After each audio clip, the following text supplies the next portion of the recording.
Blackpool Pleasure Beach is not having its best year. In fact, the popularity of Blackpool Pleasure Beach has been in decline for quite a while now. The general consensus is that the current state of the park just isn't acceptable. We covered the park's issues in detail in a video we posted earlier this year, but unfortunately, since making that video, the park has continued to struggle and the negative opinions have only grown louder. Having been visiting Pleasure Beach for over 20 years, it really is sad to see the park in such a decline. So having read so many opinions on what's going wrong at Blackpool Pleasure Beach, I've pondered those and come to some conclusions about what could be done to save the park. To begin, the absolute first thing that I would do is to completely overhaul the ticketing situation at the park. The walk-around pass needs to return. For those who may not be aware, Blackpool Pleasure Beach used to offer free entry to those who did not wish to go on any of the rides. This pass hugely benefited attendance at the park, as many families who visited Blackpool have members of their group who do not wish to go on any of the rides. Currently, these people still have to pay full admission to enter the park,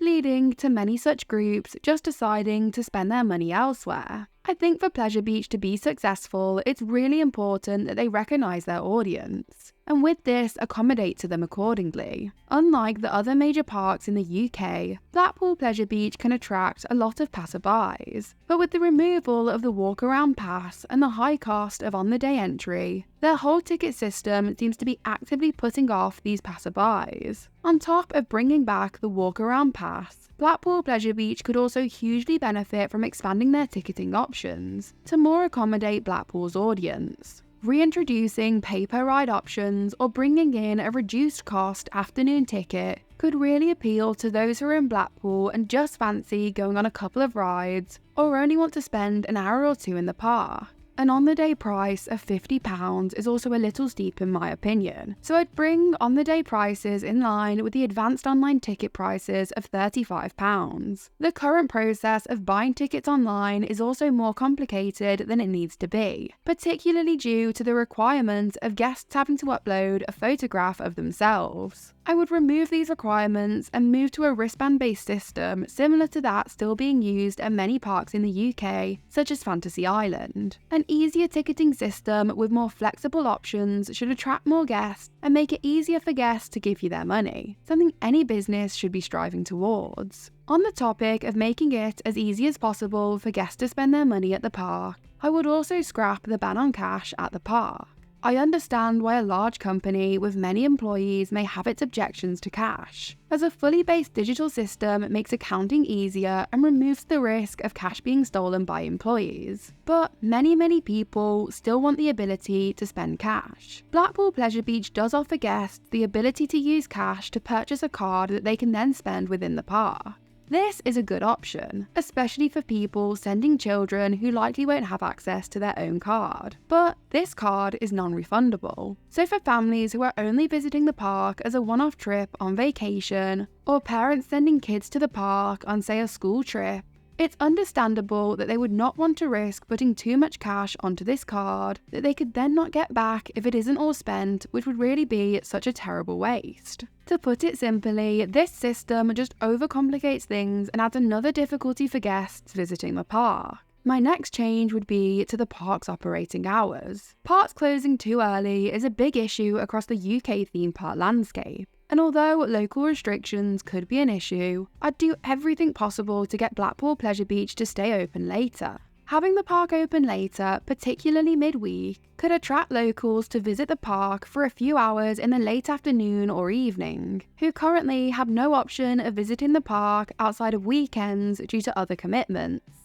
Longer hours in general would of course make day admission better value for money, and be very popular within the theme park community. But even moving the park's closing time backwards alongside opening the park later would still have a positive benefit on attendance in my opinion. Combine this with more flexible ticketing options and I think you make the park far more accessible to a much larger audience than it is at the moment. Blackpool Pleasure Beach has become notorious for ride closure and downtime. In general, downtime is hard to completely avoid, but when it's as prevalent as it seems to be at Blackpool Pleasure Beach, It's not surprising that most are jumping to the conclusion that maintenance is not quite up to what it should be to allow the park's rides to run smoothly. This is a hard one to comment on, but just taking a glance at the park's wooden coasters, it doesn't shock me to see that people think that this is the case. The fact that the park is full of such classic attractions is part of what makes it so special. Sadly, it does seem that under current management, the park's history is becoming a bit lost, thanks to the closure of many classic attractions. This, I believe, is totally the wrong way to go about things, and instead the history of the park should be embraced, as it's this that is the unique selling point of Blackpool Pleasure Beach. In terms of having large modern coasters, I don't believe that Pleasure Beach will ever be able to compete with Alton Towers or Thorpe Park.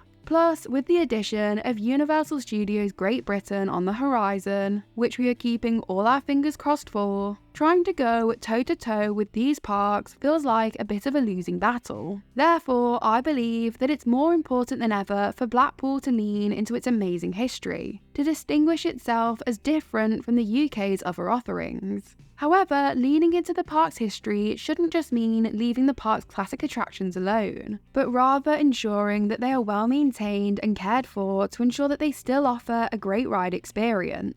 Keeping the rides and the park well maintained would be vital for the success of this strategy, as it would ensure that the park doesn't start feeling like a graveyard for a bygone era. Of course, certain rides like the Wild Mouse have been removed and are no longer manufactured, so can't be brought back. But there is a classic Blackpool attraction that I would love to see reopen. This would be Noah's Ark, which originally opened in 1922 and closed just back in 2008. Yet its structure still sits at the park's entrance in disrepair. This was a much-loved attraction, and I'm sure its return would be hugely popular. Also, the current optics of this attraction falling apart above the entrance are pretty awful, and set a really negative tone to welcome people into the park.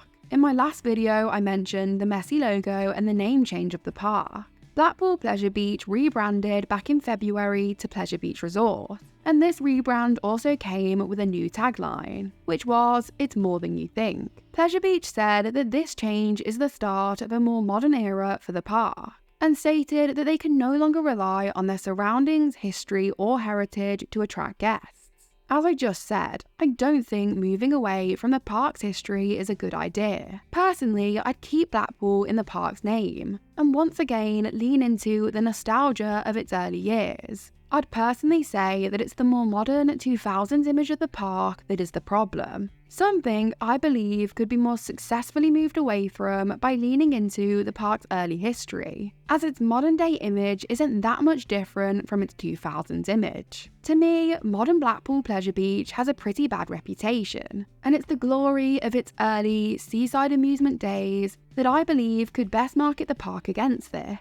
If I was in charge, it's nostalgia for a time that most of us weren't alive for that I would utilise, something that we've certainly seen pay off with other companies. If all these changes were made, it would be essential to ensure that the general public were aware of these improvements. Therefore, I would definitely increase the amount of marketing of the park. I was recently in Manchester and saw an advert for Efteling on the back of a bus. And this was a big surprise to me, as I don't ever remember seeing Efteling advertised in the UK quite like this. And it also made me think about Blackpool Pleasure Beach, and how I rarely see the park advertised, save for the YouTube advert that was unsurprisingly played before our previous video on the park.